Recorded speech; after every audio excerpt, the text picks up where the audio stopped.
Alrighty. Alrighty indeed, Mom. Okay, guys. My name is Marcel Irnie, semi-retired pro superbike racer in the bullshit 19 era.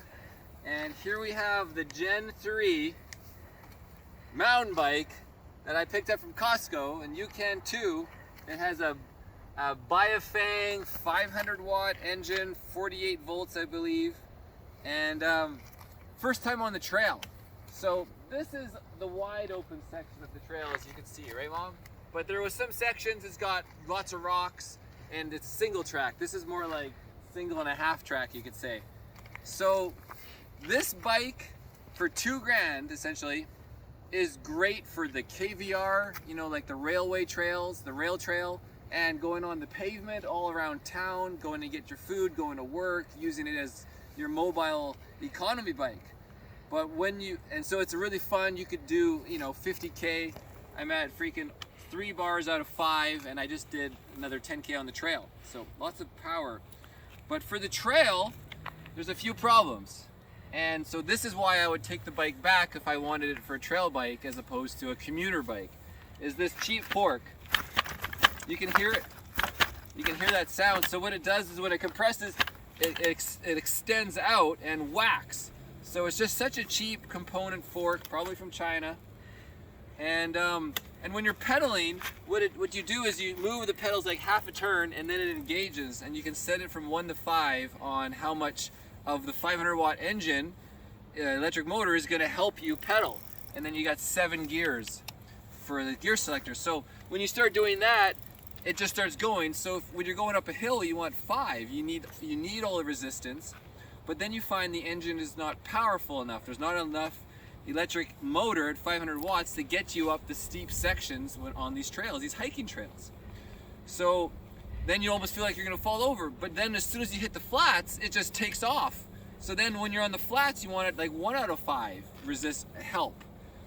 And then I find the best way to ride it is then using the thumb throttle. I guess it works right now, even the kids then. But like, that's right, there he goes. And so I'm always using, I'd let off the thumb when I'm on the flats, and then I come up to a corner or a hill, and I modulate the throttle. And I get myself, you know, up and away. Right?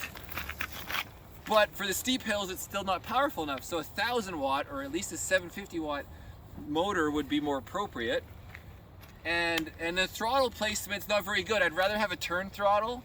And on this, it's just because the brakes on this bike are so shitty. They got these disc brakes, you can see, but they literally, you have to use all 3 fingers or a whole forehand to get it to really stop. It should be like 1 finger mountain bike style. It's even hard to pull these because they're cable levers. It should be hydraulic. So shitty brakes. The brakes get 1 out of 10 on the Marcel scale factor. The engine's 5 out of 10 because it's half as powerful as it should be. The intuitiveness of the throttle is, again, 5 out of 10. It should be a throttle, or should be more usable. And so the fork gets 1 out of 10. The frame and the bike's look get good 9 out of 10. The price gets 9 out of 10 for what you get for a commuter or a KVR bike. Comfy seat. It's good for a guy like me, 6'1". The shifter is okay, except for it grinds in gear 1, so you end up running gear 2 all the way up to 7. Length of the handles?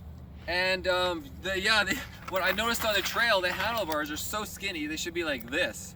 It's even skinnier than my dirt bike ones that are cut off, because I go through tree rippings. So yeah, when you're on the trail, you don't have any leverage, and you're trying to brake, but then you need throttle at the same time, so you're just all over. It's just hard to manage the controls for these trails. As soon as they get a little more, this is perfect right here, but as soon as it gets more hectic, it's no good. So it's more KVR smooth. It could use rear suspension. Kickstand could be a little longer. It leans over quite a lot. Forks. So anyways, $2,000 at Costco. Buy it for the street, buy it for the KVR, do not buy it for the trails. I am Marcel Irnie with Irnie Racing YouTube channels. And yeah, this is the Gen 3 whatever mountain bike, fat tire. And I'm running at like 5 PSI now. I keep taking the air out to compensate for the issues of the rough rocks. But it comes with a chain too. It comes with all this stuff. It's a cool little Costco thing, and that's why Costco's great. You can take shit back. So I'll test it out in the snow next. So anyways, that's my initial impression, day 2. I have 30 Oh, what do I have in here? 32 kilometers on the bike, so 10 on here and 20 on the street. All right, thanks guys. November 5th, 2021.